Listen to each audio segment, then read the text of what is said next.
Only retired people can subsidize teaching. Subsidized teaching, correct. Subsidy, it is subsidy. Okay,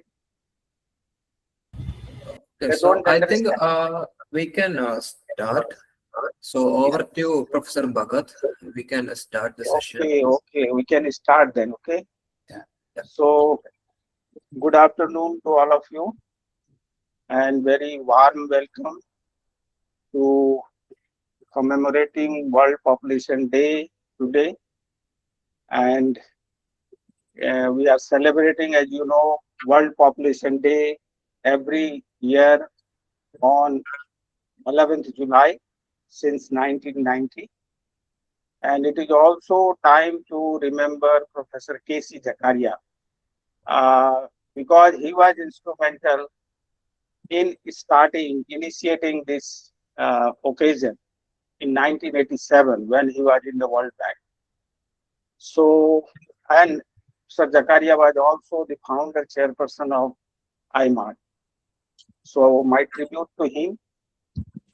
And Population Day we are celebrating to make us aware as well as others also about the population issues.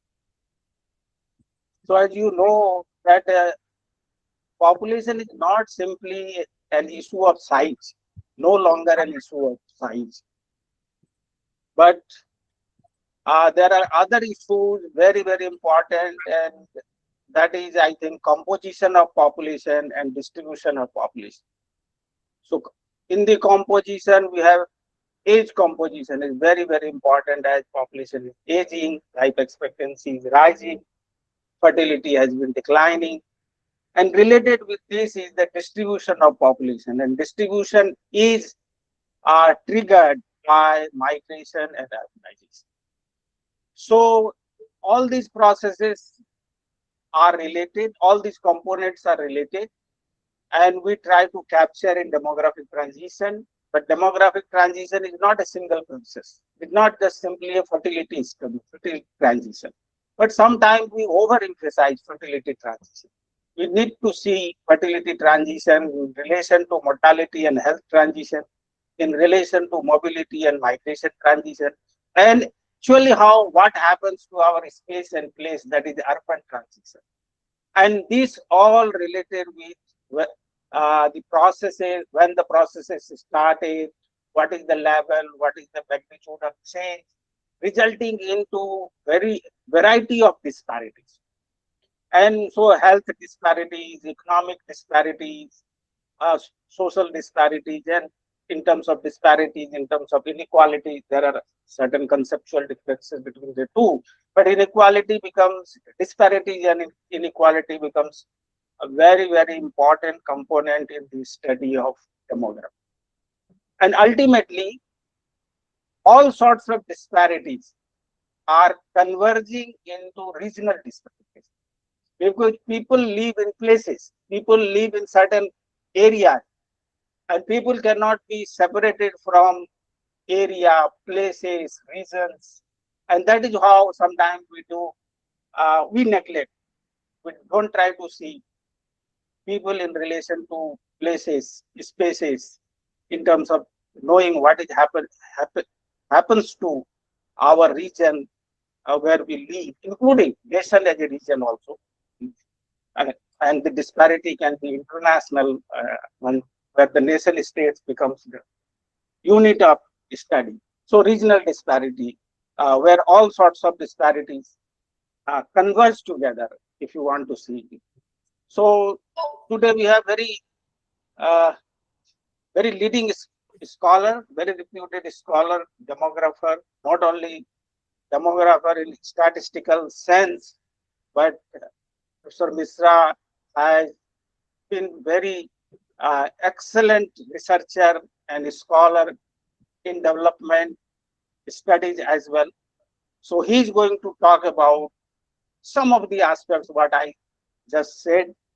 And Professor Mishra, I think, doesn't need a very long introduction. He's professor at International Institute for Population Science. He is my dear colleague, all of us, Professor Rajans, and all of us in demographers fraternity, and he's well known, very reputed, leading scholar of demography and development studies in India, and he will talk highlighting some of the issues, particularly in relation to regional disparities. So I welcome all of you, and I welcome Professor Mishra and request him to start the talk. And this talk will be followed by question answer and discussions. So thank you. Thank you, Professor Bhagat, for this introduction, and I thank the IIMAD to have invited me to speak on this occasion, which is definitely a commemorative occasion for the discipline of demography and the fraternity of demographers at large. I'm going to really today, given the fact that the global theme for World Population Day 2026 is about hope and aspirations of youth. So definitely there is a recognition about the population transition that is underway, and its differences and disparity, as Professor Bhagat rightly puts, globally and regionally assumes much more significance today compared to it in the past. So let me share some of the factual slides to for you to.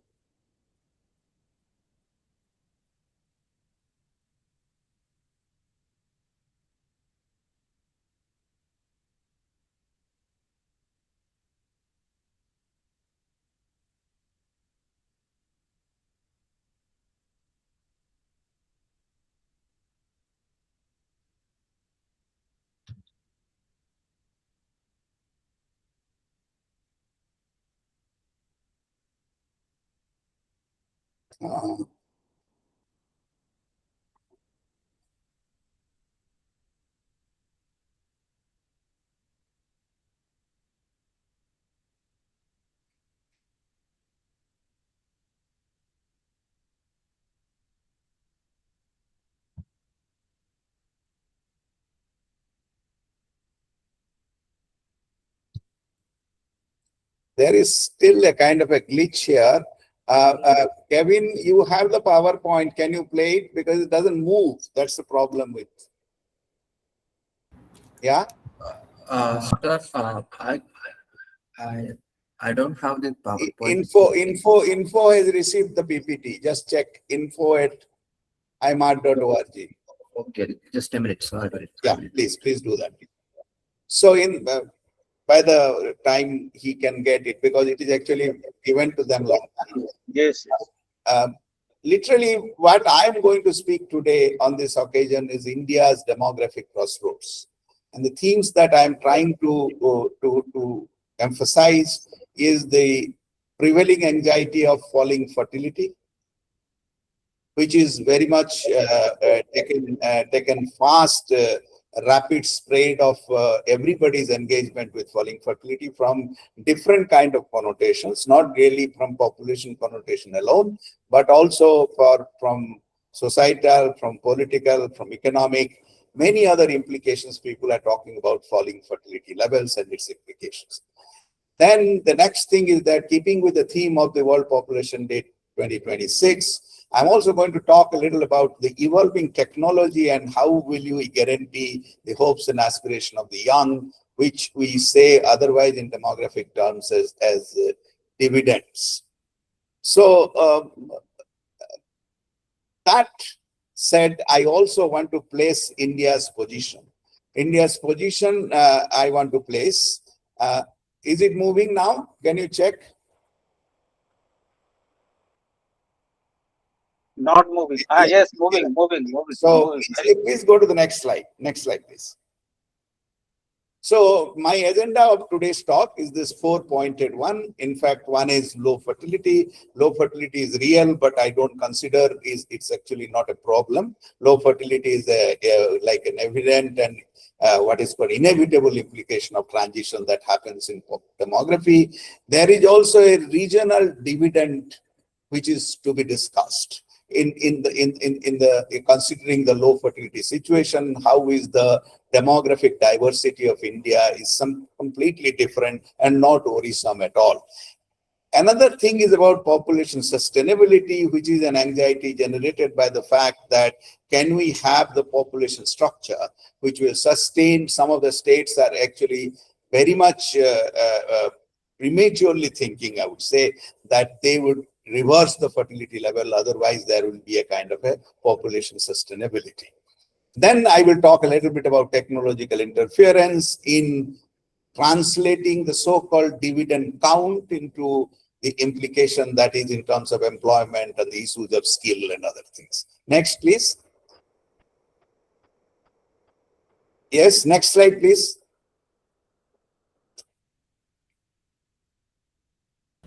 Sir,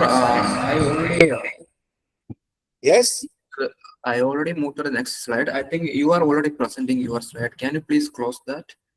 I think you are already sharing. Close it. Yeah. Sorry. Yeah. Okay. Is that now closed? It will move now. Next slide, please. Some problem is they're not moving. No. They have the slide. Oh, now moving. Yeah. So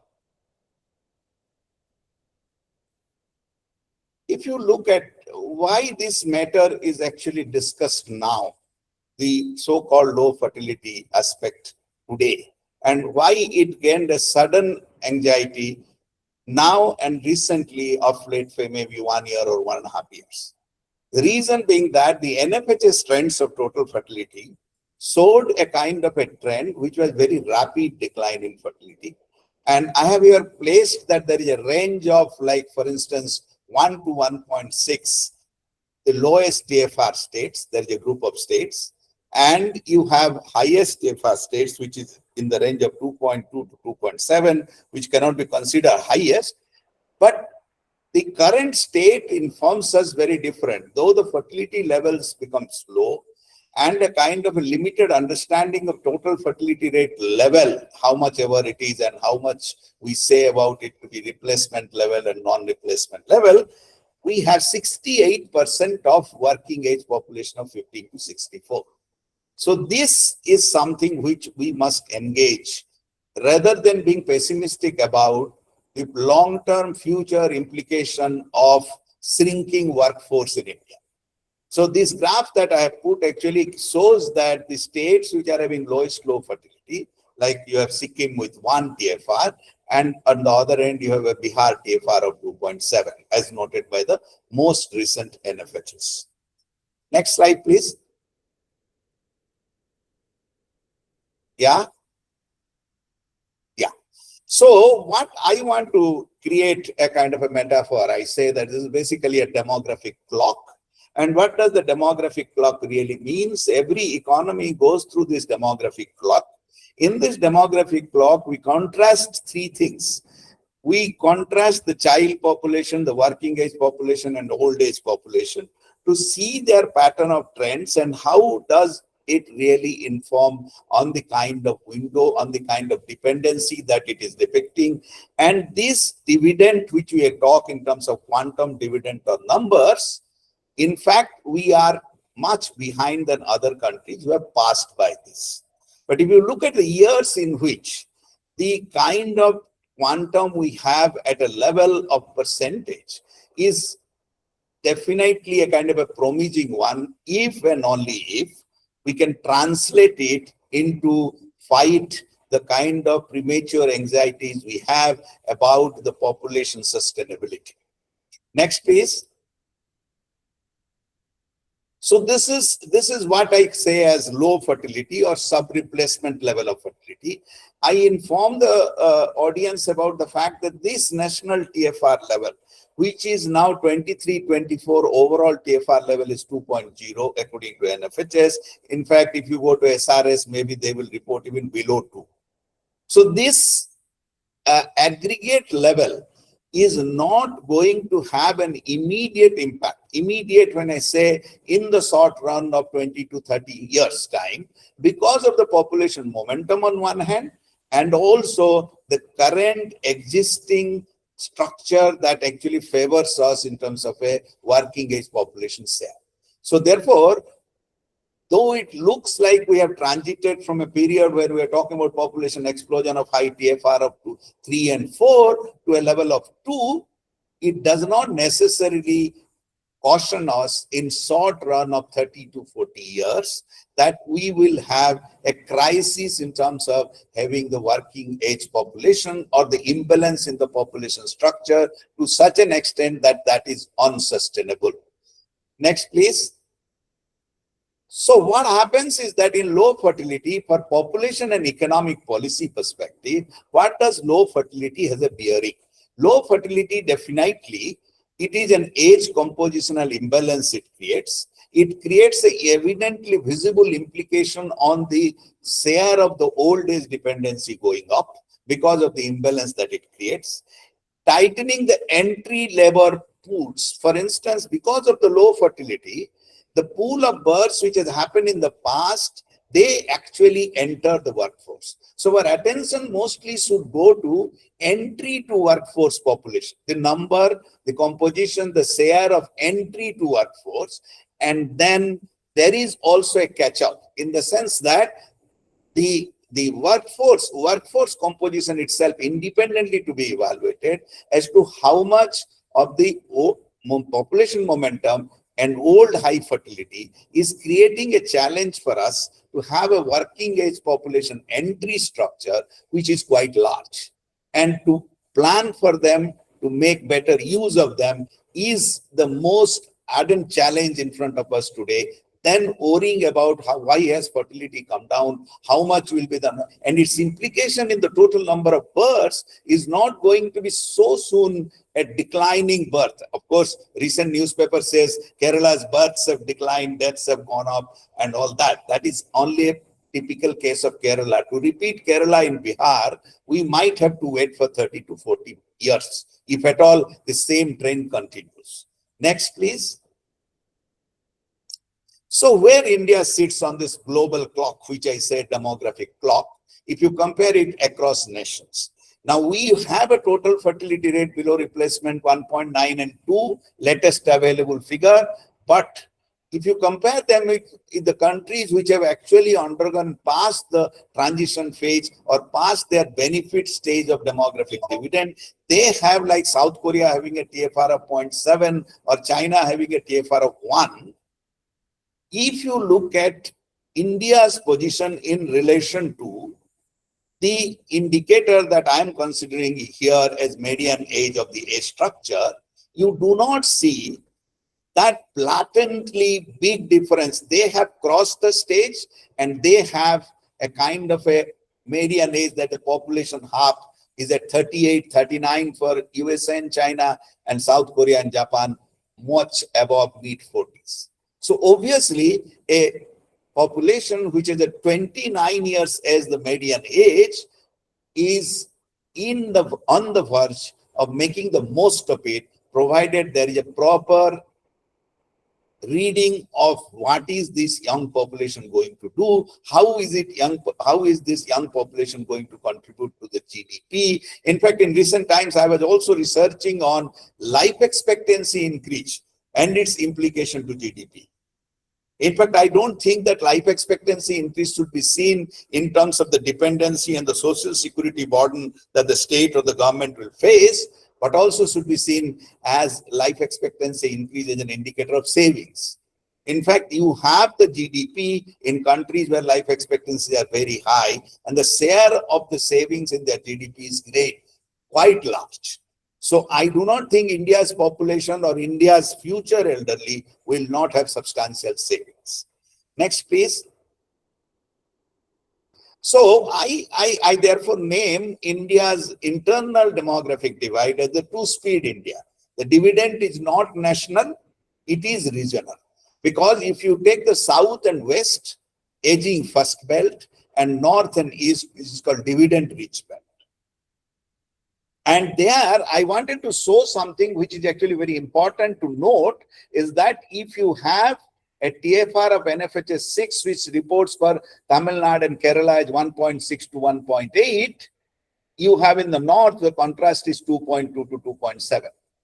And if you look at the gap in median age gap within India, just now I showed you a national median age of the population, which was stood at 29.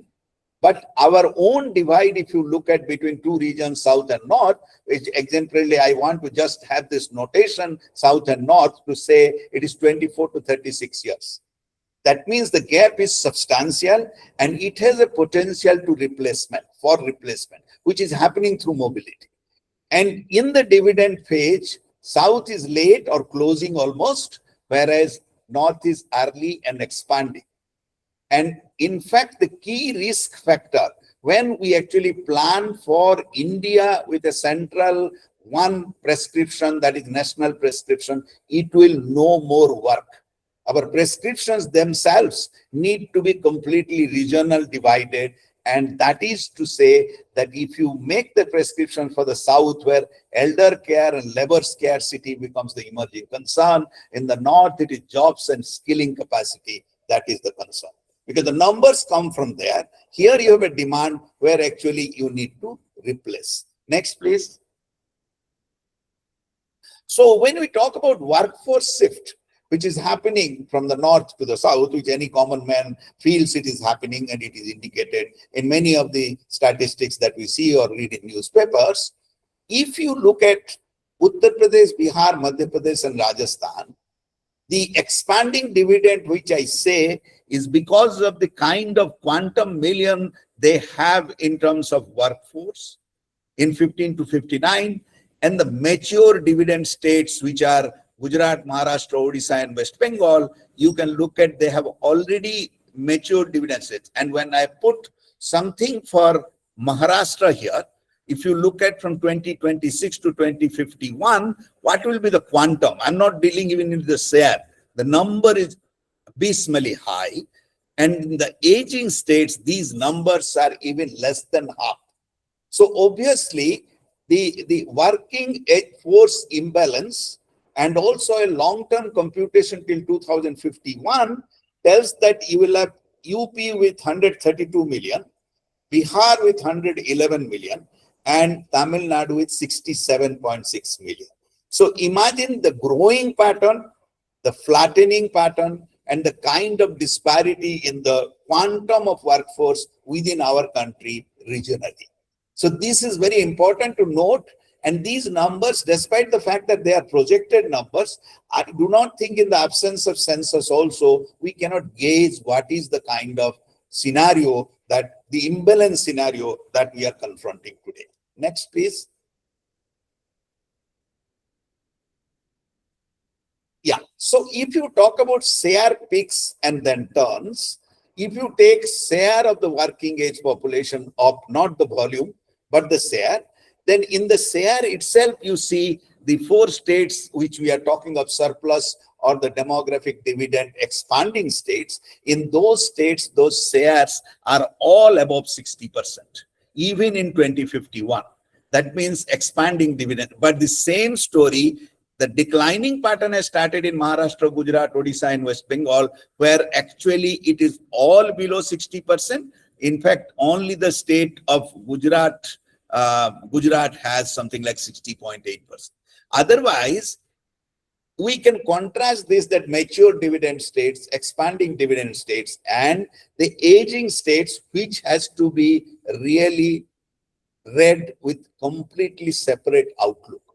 Because of the fact that these states have now a kind of working age share, which is much below 50%. I mean, when I say around 50% or below 50%, the threat begins that working age population below 50% is definitely a kind of an imbalance which needs to be addressed, which has to be supplemented because of maintaining the capacity workforce on one hand and maintaining the economic activity on the other. And that is where these imbalances and their mutual adjustment across regions makes a great deal of a benefit for the nation as a whole, if we have a regional reading and not a national reading. Next, please. What happens actually, this annual inflow of working age population, it is drying up in a national scenario when we look at, but because the dividend analysts have already become pessimistic about the fact that India has missed the bus. But India has not missed the bus. That is the story what I am saying, because the regions where it is passed by and the reason where it is actually happening even today, it is a matter of just kind of sharing with you a small information which perhaps will gear the thought in your mind. That is, if you look at education and skills, there is a very large amount of talk about education skill and how we are behind, how our policies are not going to cater to that. In fact, the mechanism in which we must look at it, and I caution this because, like, look at education. Education age is a specific age. Education population is well defined. If you look at NSSO survey, it is 3 to 35 years. If 3 to 35 years population is there, India's distribution across regions and the educational infrastructure across regions. 3 to 35, if you don't take, it becomes more broad. If you talk about, for instance, higher education, you talk about 20 to 35. Now, 20 to 35 share, if you take, it will be so disproportionate and ill-matched against the proportional distribution which exists in terms of educational infrastructure. That creates a pessimism as to how we cannot have the real benefit or the dividend what we are talking about because of the mismatch where the people are and where we need to provide for. So where we need to provide for, obviously this itself becomes a triggered background for mobility. Therefore, in this country, educational mobility is so high. So this educational mobility is our own creation because of the imbalance in infrastructure vis-a-vis those who need that infrastructure to be educated and skilled. Next, please. This is a complete conclusive part of this whole working age structure. If you look at states net working age population change nationally, now working age population positively it contributed by only 5-7 states, and it is negatively contributed by rest of the states. So what happens is that you have 78.3% positive contribution, 51.7% positive contribution to the net change, which is by other states. If you look at Maharashtra with -16, that means you can say that really this graph is the complete conclusive graph of the imbalance. And this graph tells us that contribution share to India's net change will be only positive by these states, and not only positive by the quantum of positive you look at it. And how are these states which are negative net contribution they do, their balancing is actually more or less close, because I do not think some of the states have joined like with -1.1, 1.4% like Odisha or Jammu Kashmir, Himachal. It's just, but rest of the states are having larger negative contribution. Therefore, it is important to know that we are focused on dividend when one goes for, needs to focus on these states. And these states are actually not getting the required focus that is needed to have the dividend derived. Next, please. So, a north-south divide is not talked now. In fact, about now 3 or 4, 5 years, more than 6 or 7 years, that demographic divide and development divide, we had a book together here produced from IIPS. Demographic and development divide did indicate a regional divide very clearly. But in this table, what I wanted to say is that if you look at working age share, how much transition, how fast the transition is happening, and 60 plus share, how fast the transition is happening. Because working age share is not transiting as fast as in central region. You look about, it is increasing. North, it has declined. East, safety by till 2051. And I have given what it signals. It signals it is still rising in central region. In north region, large young surplus labor for now. Workforce declines in the east. In the west, mature urban wealth heavy because of the fact that you have a great transition of 60 plus population between 30 years, 2021 to 2051, the 11.1 to 26.6. This is not necessarily only due to low fertility. This is basically pure reflection of longevity. Therefore, I think that this regional divide that I have displayed for you, it is concluding on the fact that South becomes a replacement and silver market, and central and northern belt is where first time growth demand forms. Okay. Now next, please. Now, when we talk about labor map, here is the story that everybody is interested in, everybody is talking about. Of course, not because of the absence of census, only PLFS surveys are able to facilitate to get some idea about how is the flow of interstate mobility that is happening. Net interstate migration shows where workers flow, the young surplus belt sends, and the wealthy labor deficit hubs receive. Now, the receiving regions have been Tamil Nadu, because if you look at the state of say for instance Kerala, West Bengal, Telangana, these are interstate net PLFS. In is greater than out. That means they are getting migrants in. So migrants net senders out is greater than in, is that these are states where people are going out. People are going out of Andhra, Bihar, Uttar Pradesh, Tamil Nadu. The people going out, this tendency and the magnitude. Of course, I'm not guaranteeing that these are very reliable and all that. In the absence of everything, using PLFS to gauge these rates are giving a tendency that we know the regions where actually they are net receivers. Net receivers are also, if you look at this, it hints towards the kind of urbanization intensity that is becoming the net receivers. Because of the fact that you do not have that much quantum net receivers other than Delhi NCT, you have, because of this sample data, and I think there is an urban bias for which we get large quantum of net receivers in these states. Next, please. Now, labor gets scarcer and more expensive. This is also a very important issue when we add to labor mobility discourse. Labor mobility discourse cannot be isolated from wage disparity. And the wage disparity is 1,200 in South and West versus 300 in the home states. So if you say 4 times the wage differences, and these wage differences are not merely choice, it's literally forcing people, because the labor deficient regions are buying labor at a very high price. And that high price is affordable because the economy is vibrant. People have the capacity to pay, and you cannot make this wage normality across the country unless the purchasing power of people are also equated. So obviously, it is very difficult to state on theory that we will have a kind of a wage equivalence. We'll bring schemes like NREGA, which will do this. These are not solutions for it.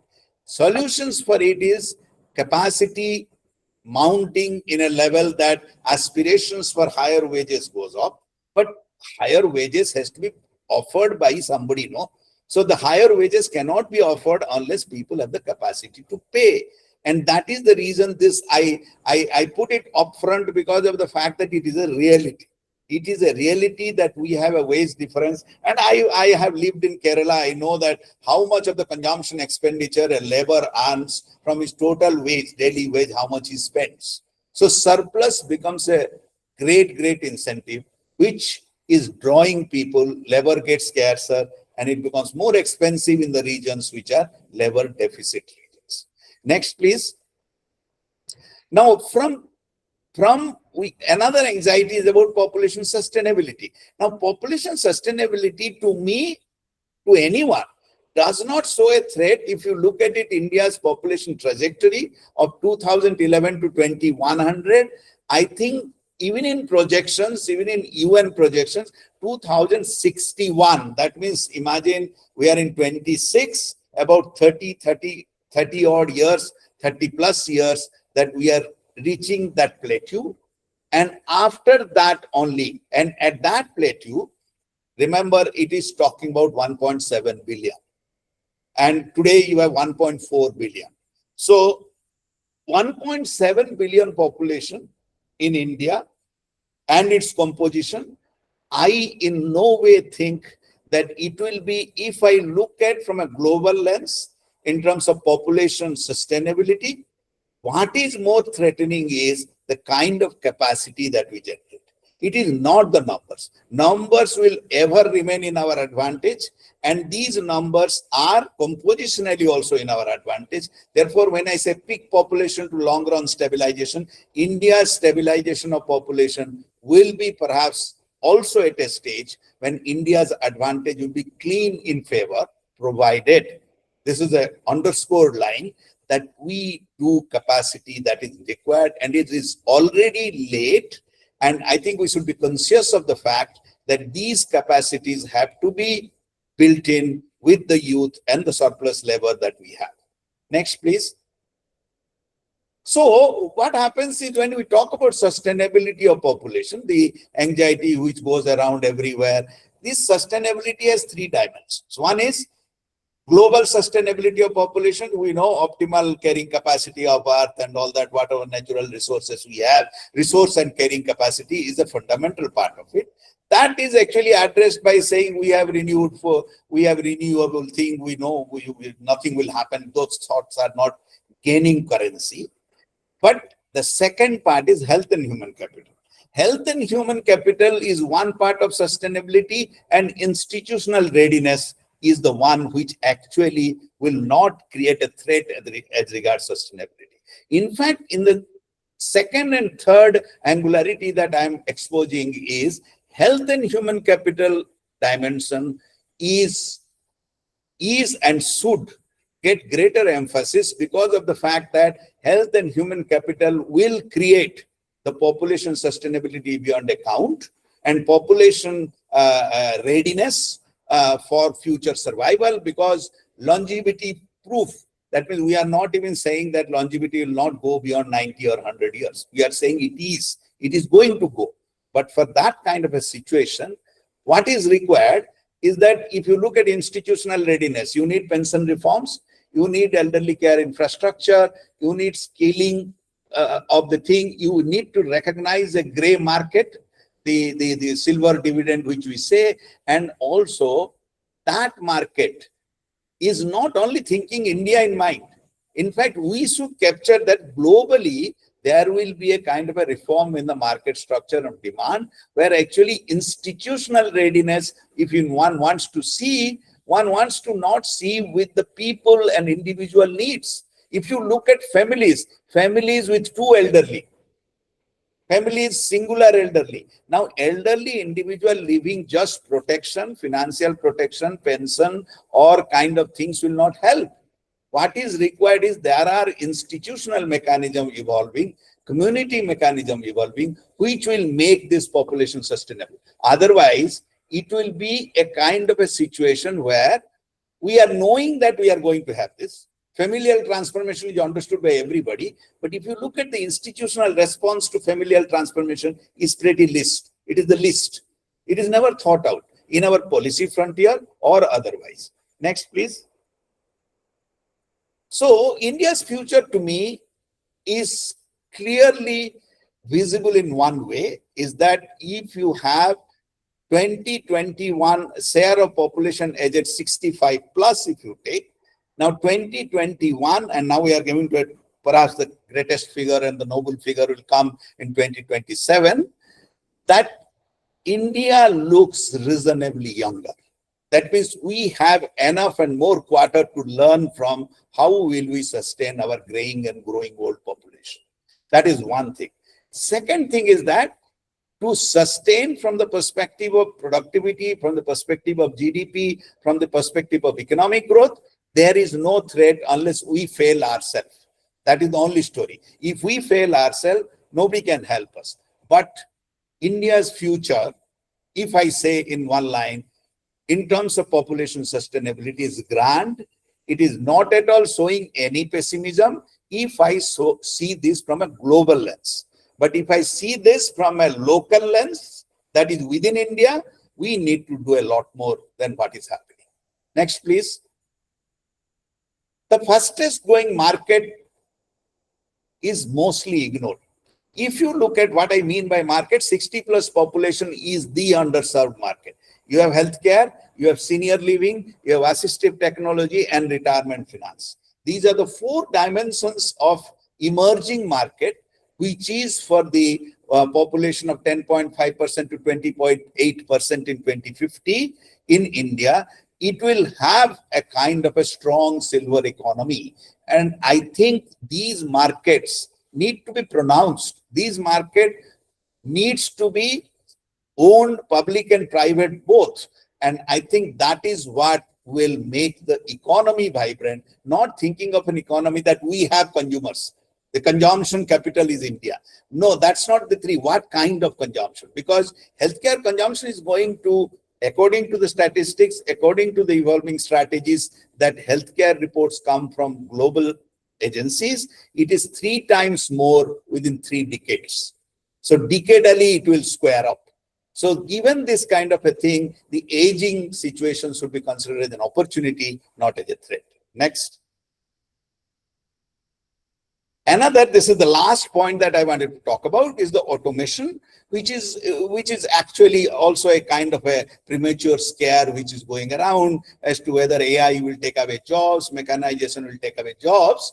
In fact, in terms of every sector, if you look at, mechanization has come in a very, very big way in agriculture, very long back. Now, robotic and automation is actually coming into the large manufacturing sector. And then you have the kind of things which are replacing old skilled people, or the newer skill failing to adapt newer skill, is very much visible in every platform of activity. And given that, it is important that we need to see that automation should not narrow the dividend path, the number, the planning, the strategy that we want to do. So that is the main thing where actually technological interference needs a recognition, but need not be considered as negative, because it's a very short-term issue that once it catches up, the things will be back to turn around, and there will be a newer kind of a workforce which will be replacing the kind of, and also using the technological interface to increase productivity. Next, please. So the technology interference I wanted to show in terms of a graph. What I mean by saying is that working age share population of 15 to 64, if you see, it is the green line. The green line shows almost plateaued by 2031, but index of formal job created as percentage of GDP growth, if you take, that is on a declining. And this is something which is a wrong signal, because of the fact job intensity index is illustrative, reflecting widely documented jobless, job light growth patterns flagged in Indian labor economic literature. And the gap between the two lines is the strategic risk. More workers are available, but a shrinking share of growth that needs them. Therefore, here, this graph is a little bit scary, because of the fact that this gap should not ever happen. We should be able to match this red line with the green line. If the red line actually matches the green line, then obviously we will have the growth dividend of the growing working age population, or the youth, what we want to talk about for the future. Next, please.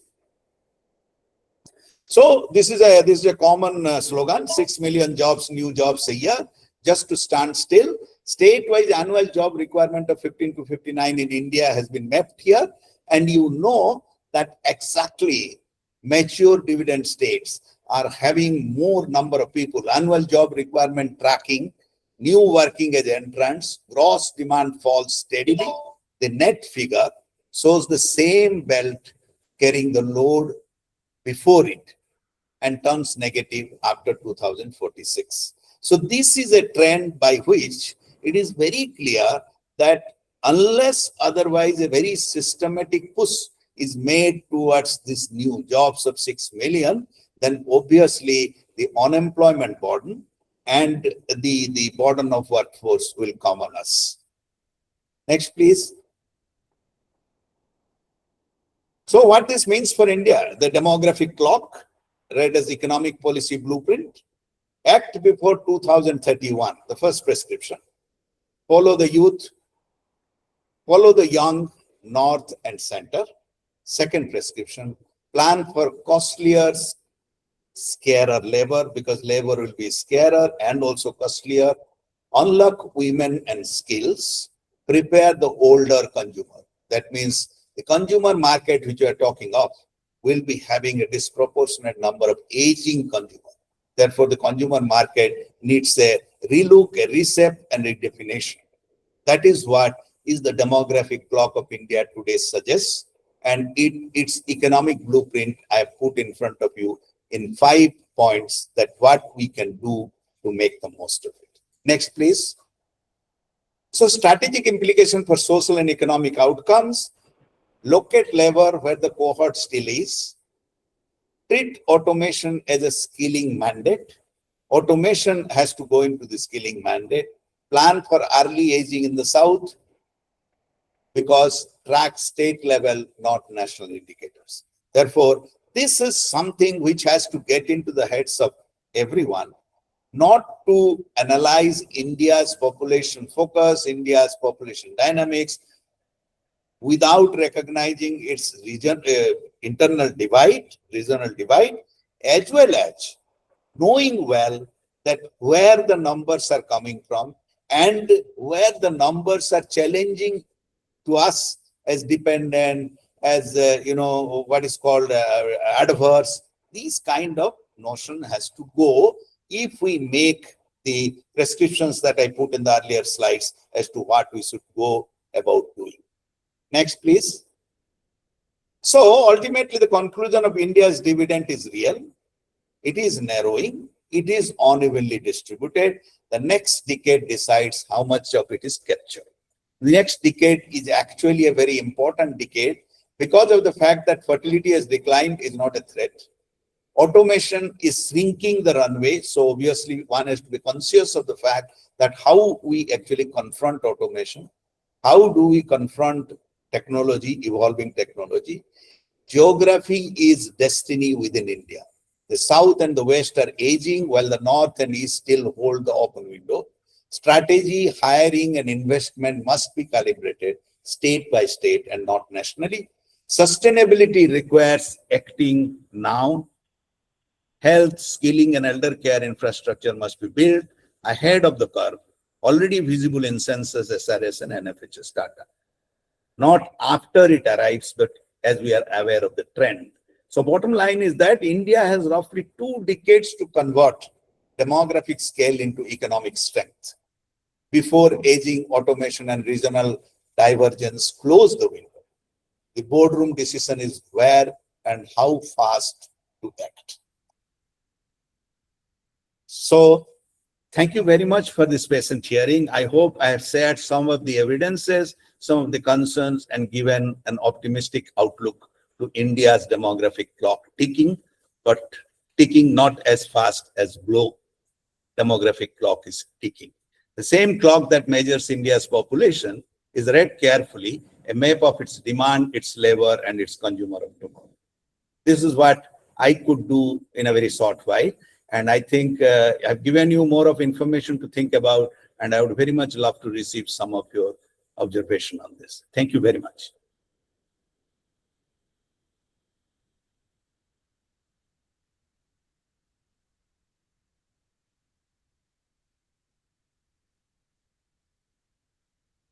Bhagat, you are muted, I think.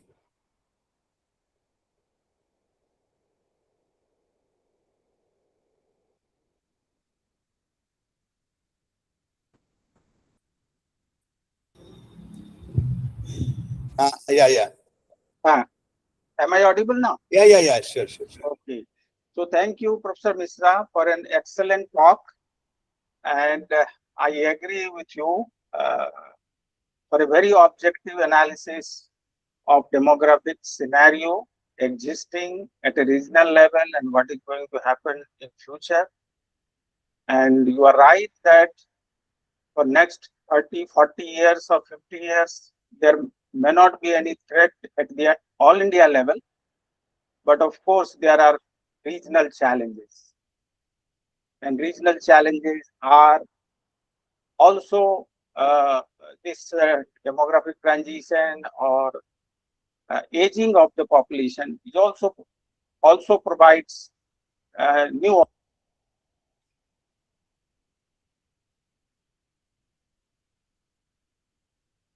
Again, it went off, Bhagatji.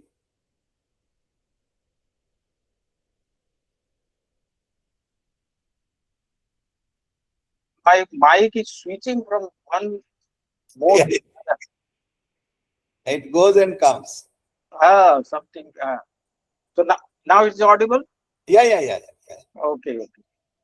So aging is also an opportunity, and particularly the health sector. Contribution of the health sector has enormous opportunity to contribute in the GDP. But of course, the regional disparity remains the main focus. And one size fits all may not be a suitable policy for India. So demography, diversity, decentralization, these are actually the issue of our public, should be the public issue of our public policy and governance. Should we realize also this, that the demographic changes accompanied by demographic diversity requires a multi-level policy making which is decentralized, and it can help the governance. And also the challenges coming, enormous challenges are coming, not only from the technology and AI, climate change. Uh, these are also great threats, inequality, all these are.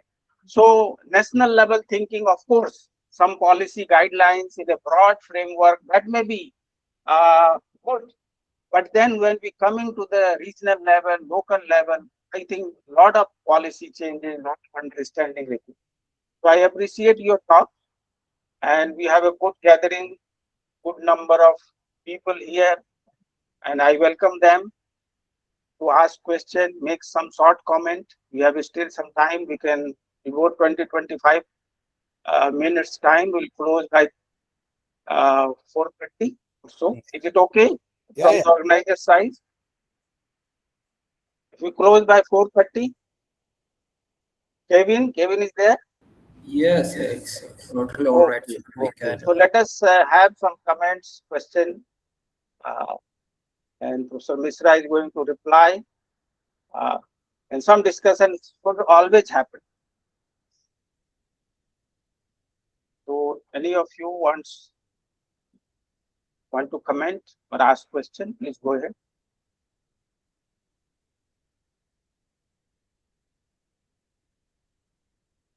Okay, if there are no question, just to start with, I can just pose some of the questions. Yes. Actually, Professor Mishra ji, future going to be very uncertain, and there may be a lot of instability, and maybe that our conventional demographic understanding may not help. Sometimes unusual. For example, you yourself has shown maybe data may have some problem. PLFS, net migration, where we see that Tamil Nadu, Andhra Pradesh, and Gujarat is net out migrating state. Yes. That's what I told. I don't look at it as seriously. So, Take it how serious. can you retain population, young population in Andhra Pradesh? And the young population in Andhra Pradesh, youth of Andhra Pradesh out migrating across world, because there is a wage disparity, there is aspiration, there is a capability of Andhra people to migrate. They are getting more educated. So who is going to reproduce children? Even if you give a lot of incentives. So we will have a very different picture, that we expect that, oh, low fertility state, there will be more in migration. Not necessary. Low fertility state may have huge out migration. So Andhra Pradesh, Tamil Nadu, Gujarat, and I may have, including Kerala, may have huge out migration. And when I say out migration, not within country. uh, globally. globally. Because see, population is required in South Korea. If total fertility rate going 0.7, somehow or other, if capital is there, labor has to go. Mm. Japan, maybe that new corridor will come, and then you find, oh, there a lot of then Kerala people are also migrating, or Andhra people. So it may happen that our conventional demographic wisdom may not work because of this uncertainty, instability. On the other hand, we expect that, okay, from Bihar and UP, people will migrate. That may They not may not happen too. migrate. That may not They happen may not also. migrate. So because of close knit, there is a social system is such, and there are certain social welfare programs.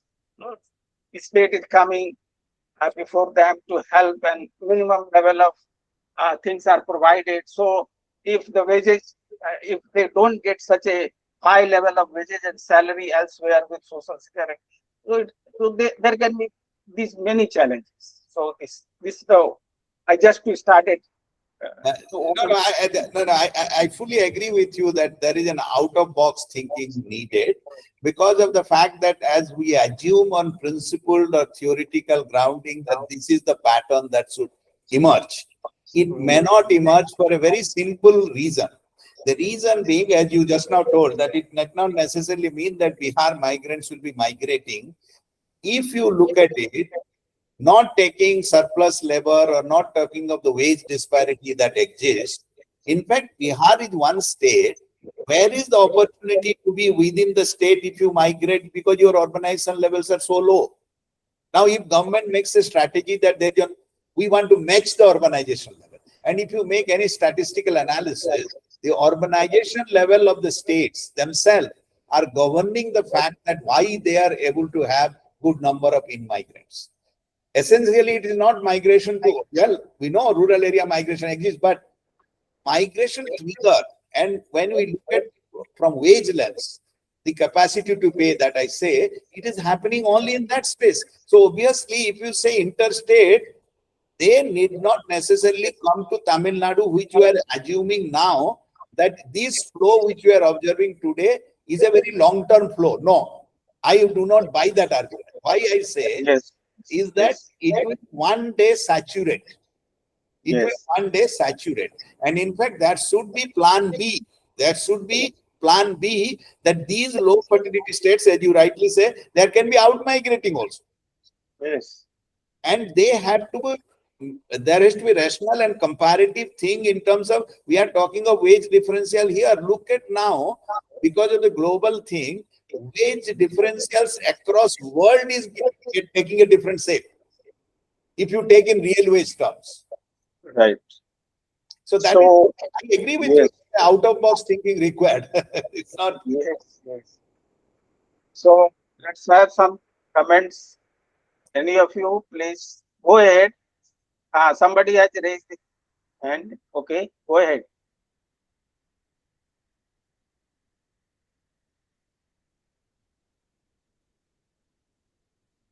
Please unmute your mic and speak. All of you have, I'm sure, see, the experts only knows this is not a correct assumption. You see, they go again false assumptions Ajay, in you our go. academics that expert know everything. No, knowledge should come from the people-centric knowledge. Unless you participate, we cannot widen our wisdom. Good evening, sir. Yeah. Good evening. Go ahead, Uh, Ajay. Good evening, sir. So my name is Ajay, and I'll be doing PhD from SRM University, ESLA. So I'll be my topic of research will be around aging and care work. Hmm. Like, sir, my question is like India is simultaneously exporting young care workers abroad, like nurses, domestic workers to Gulf countries, like especially from Kerala and South. So Yes. while facing, and on the other hand, it is facing a growing elderly population at the home itself. Mhm.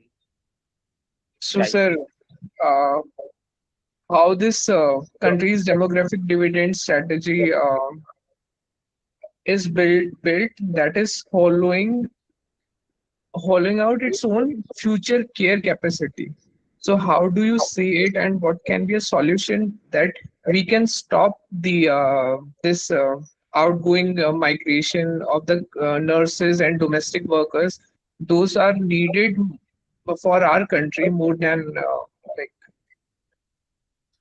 Okay, See, okay. So, Professor Misra, there is a very good question, very challenging question before me. yes, yes. I think your viewpoint is very right. That, but my first observation to mention to you is that there is a care work stereotype in our country. Care work stereotype. When I say why is the care work export is happening, is because our care work providing people in the rest of the world, there is no stereotype. For instance, if you look at it, there are male nurses, there are care workers in the terminal homes and all that in the all of the European nations, where actually Indian care workers go and provide the service. But within our country, the care work stereotype says that the first is a gender stereotype in care work, which is very significant. Because if you take the imbalance of sex in care work, you will find 80% of them are women, according to our understanding. Care work is to be given by women. One. Second, care work stereotype is also from the side of the wages. Because is care work equally paid? Care work payment system, I mean, care work wages that we actually have within our nation is significantly different from normal work, other works. And third and very important thing is care work has one more stereotype within India, which is called household bound. Care should be given within the household. Care need not be institutionalized. Now, there is stigma associated with you are going for, he has been institutionalized because he needs care.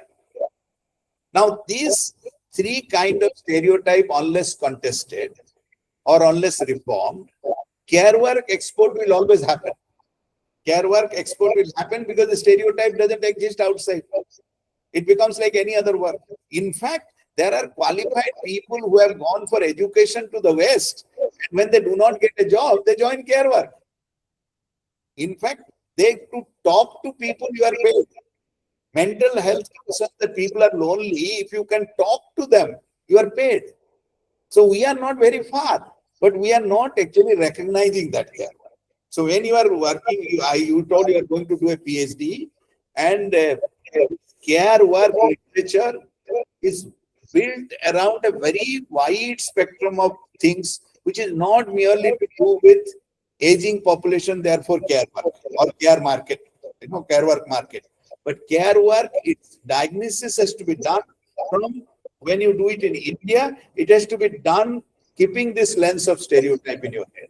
Otherwise, you will never be able to know why it is not happening. Why is it not becoming a open market or price or wages for care work comes? This is very sincerely, I consider that you should read care work, dynamics in Indian job market. These stereotypes are the one which is the bottom. Yes, yes. And moreover, see, something we can't restrict, or government can't restrict in terms of policy. Yes. Across the world, people want to go outside for education, for job opportunity, better job opportunity. And there is actually market demand and supply. Mismatch is also there. Somebody is doctor, but not getting appropriate salary, then what to do? Somewhere if it is there, it is about the people's dignity also, their life chances, their quality of life. So actually that is how our constitution, not only our constitution, across the constitutions of democratic country guarantees that yes, there is a global opportunity and you can emigrate. But immigration that requires some sort of visa or some sort of missions. So this is actually, suppose you restrict, you can make a law nobody should migrate for care work. What is going to happen? Are we going to be better situation? So these are actually the challenges, and we have to think a little bit that how we maximize in the global market, and when the opportunities are coming, and when we have a lot of shortage, and we have also a lot of surplus labor, I can say, in many of the sectors, although our level of skills are lower. So what Professor Mishra says, yes, very important thing. We need to have here a lot of reforms and look at care from our more economic, more market point of view. But we have social barriers, lot of social barriers. We don't employ this person, we don't employ that person, even if skilled. We like to see caste, we like to see religion, and then only that the employment we get sometime at the uh, very conservative market operating at the various levels. So these are actually the challenges. Okay. So thank you very much. And are there any more questions? Sir, one more question. Yes, yes, Ajay, go. Like India has introduced four new labor laws, but Hmm. still they have not considered domestic workers in their definition. Hmm. And Indonesia and Philippines, they have this. They are taking care, and they have included Hmm. domestic care workers in their labor laws, and it's Hmm. been like from past 10 years. Hmm. So, is this also a like barrier to this thing, like care work and workers?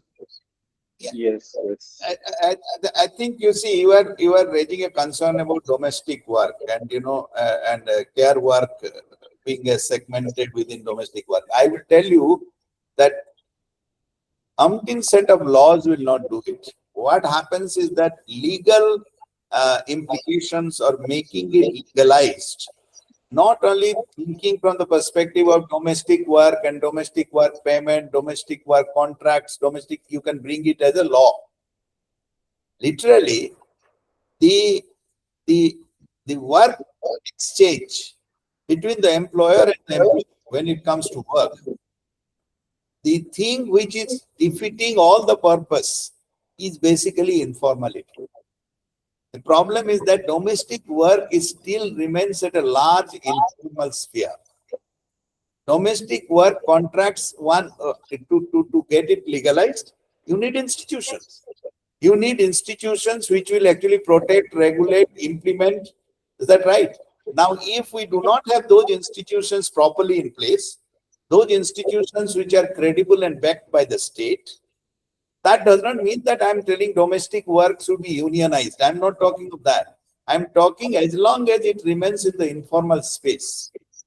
And then all the papers of contract and all will never get materialized. It will never get into action. So only bottleneck is that people who are talking and sounding so greatly about protecting or making domestic work legalized are the people who should fight more for its institutionalization.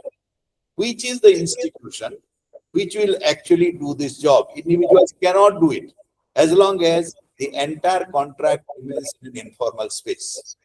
Informality is the key culprit. In fact, informality will never remain when there is an institution. Because an institution, that is what in other countries that you cited, there are institutional backing for that. Therefore, you suppose I am told you cannot employ a domestic worker unless registered. Is that rule applies to me as an employee? No, it's informal. You can strictly say this is the rule. The rule I will avoid or not, it's up to me. But as an employer, am I bound by the fact that I cannot get a domestic worker unless registered? That is called institutionalization. So institutionalization is not there, but so many we have found that is the way we are failing compared to other nations in guaranteeing a minimum wage, guaranteeing a minimum work contract, and able to extract the kind of work that we need, timing and everything, because of, again, informality. So this is the problem of domestic worker.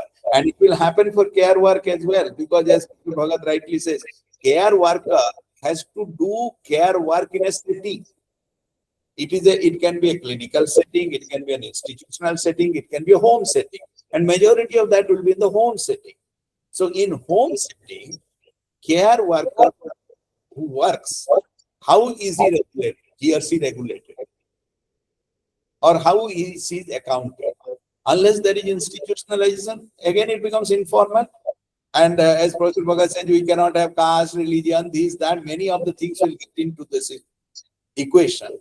And then we have to make it completely informal. So obviously in that, the sufferer becomes the employee, not the employer. That means the employer remains dominant. And always employer will look at his interest. Employer's interest will be dominating the scene. That is the reason that we are not able to be successful, despite the fact that we have intent, quite good intent, but it's not getting into ground. Yes, yes, Professor Mishra is right. See, we have many laws to protect uh, our workers, and these labor codes have now amalgamated many of the laws. And you are, Ajay, you are right that the domestic workers not covered. But what is happening for those who have been covered? But look at the construction workers. Mhm. Large number of migrant workforce belong to construction work. And there is a law uh, for protection of construction workers since 1990s. Now it is merged with OSH labor code. How much they are getting? Now we have e-Shram portal. You just visit and see 30 crore, more than 30 crore workers are registered. But what they are getting, we don't know. His website doesn't show that these many workers have been given this. No, only registered. So actually, how labor codes are functioning. On the other hand, labor code, if you see, Interstate Migrant Workmen Act, which was there earlier in 1979, and now it is the, included in code with new some of the reforms. It has raised the inclusion level. Any establishment having 10 migrant workers, employing 10 migrant workers, interstate migrant workers, only then some benefits will be there. So earlier it was 5 workers. So establishment, any firm or establishment, they will not show that we are employing 10 workers. So threshold level rising, there is exclusion. And moreover, most of the labor laws are for formal sector. Yes. We have large 90% workforce of India is in the informal sector. And within informal sector, there is a new type of situation emerging. And that is precarity. It's not only informality. Jobs are becoming precarious. You will get for 2 months, 3 months, then 2-3 months, no job. And then there is a gigification, platformization, where there is some sort of employer is aggregated. And new type of job are coming, which is taking toll on health, and there are many issues. And then many states are coming with and making law for platform worker, gig workers. What benefit they should get? They should get benefit, but how they are getting? Who will be responsible? Is it the state government? It is government, or state government, central government, or is the employer? It's not clear. And in many times, employers were exempted. Oh, no responsibility. Somewhere the employers getting rid of. Then the state government and central government, what they do, certain insurance, certain things are there through market mechanism or through certain contributory social security arrangements are there. Actually, protection, social protection is very meager in our country. And labor laws should strengthen that. That is another thing of improving the quality of workforce and social protection, including the protection of migrant workers. Okay. So if you are researching, making thesis, all these things you try to look at carefully. So these are, of course, very important things. And public domain doesn't provide much data. Okay. Are there anything? Okay, Professor Mishra, just for, I'm curious to know, in most of your charts, you did not include Kerala. Am I right?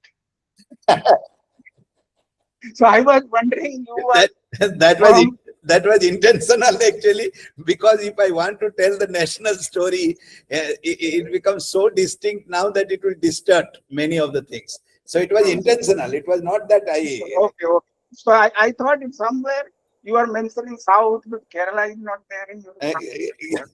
Now, second thing you can just reflect, and maybe your more studies about this. When we compare SRS and NFHS, TFR, and we have, I think, from both sources, 2003, 2002, 2003 data is there. And I was looking at West Bengal. In SRS, West Bengal is 1.3, and in NFHS, it is 1.6. So there are mismatches between SRS and NFHS. In fact, you see, if you want to show any secular trend, you should take one source. That's why you saw that most of the time I have shown NFHS trends, because NFHS we have now 6, so we have a trend. But if we want to mix up both, we will get into trouble, because their secular trend is in conformity with their trend. Because SRS also is showing a decline of the similar kind, but it may not match. And one message we want to give is the kind of decline it has happened. Right. Magnitude apart. And we should emphasize some of the states which we sometimes don't emphasize. For example, Jammu and Kashmir. Yes, yes. Consistently, you find one of the lowest low fertility, 1.5, 1.4, something like that. So this is again, so when there is a lot of discussions about religion and fertility, it's a Muslim majority state, and fertility is as low as even lower than other states. Similarly, we should emphasize what is happening in Himachal Pradesh in terms of quality of life, human development index. So these, some of these states are really to be highlighted. Role model. And Professor Mishra highlighted this thing. We need to understand demography in a regional perspective in the context of India. Because India is a huge country, more than 1.45 billion people. So we cannot have a national, we can have national vision or national goals, but then these need to be disaggregated at a lower level. And UP and Bihar is very important to focus. When we say that regional disparity or regional perspective, UP and Bihar consists of 1/4 of India. 26% of India's population lives in only two states. Two states. And they contribute just 10% of GDP of the country. Correct. So you can see the disparity. How to bridge this disparity? If India has to become a Viksit Bharat by 2047, I think this is where the challenge also lies in our regional economy, in our regional politics, or regional political economy. These are actually the challenges. That is correct, Bhagatji, but there is also, it is already right time to make human capital equivalence computation across the regions. Because of the fact that I feel human capital equivalence is not merely from the, even if you are talking, we have already something like 35 years of human development reigning the world. And we also compute human development, but we do not do human capital equivalence at all. And therefore, when you make a connect between the share of the population and its contribution to GDP, it is very clear that contribution to GDP cannot come. Because I always say, Bhagatji, you tell sometimes problematics. No? Look at our counting our any counting loses the principle of equivalence. To give you an example, employment, you are counting, no? Where is one employed? If a person is employed in a sector which contributes to GDP 78%, and you are employed in a sector where it contributes 3%, should that employment be counted equally? What I mean by saying is that if you don't make equivalence counting, you cannot compare, because of the fact that you have sectors in which people employed are less in share, in number, but that sector contributes to the GDP significantly higher. So, so how can I equate that employment with others? Like you give the example of Bihar. What is agriculture employment in Bihar? And what is agriculture contribution to GDP? So the problem is Yes. that Yes. the percentage share will be so low. Yeah. Yeah. Yes. But this is actually in terms of income and our aspiration, Yes, our correct. dream, becoming the second largest or Viksit Bharat or something like Yes, that. yes, correct, correct. So regional disparities are actually very important, and I think we agree on this. Professor Mishra has highlighted all this. So if there are no more questions, then uh, I like to thank again Professor Mishra for excellent lecture, and we have very good discussion. And I actually enjoyed this discussion. And every presentation should must have some discussion, some question. That is actually the purpose of uh, lecture or discussion is all about. So I take this opportunity to thank all participants also, and for your uh, kind presence and listening and asking questions. So thank you very much, and thanks to IIMAD and Professor Irdarajan for giving me this opportunity to share uh, this session on the occasion of World Population Day 2026. So thank you very much, and have good Thanks. evening. Enjoy Okay. the day, rest of the day. Thank you, sir. Thank you. Thank you. Thank you. Thank you so much, sir. Thank you. Bye. Bye.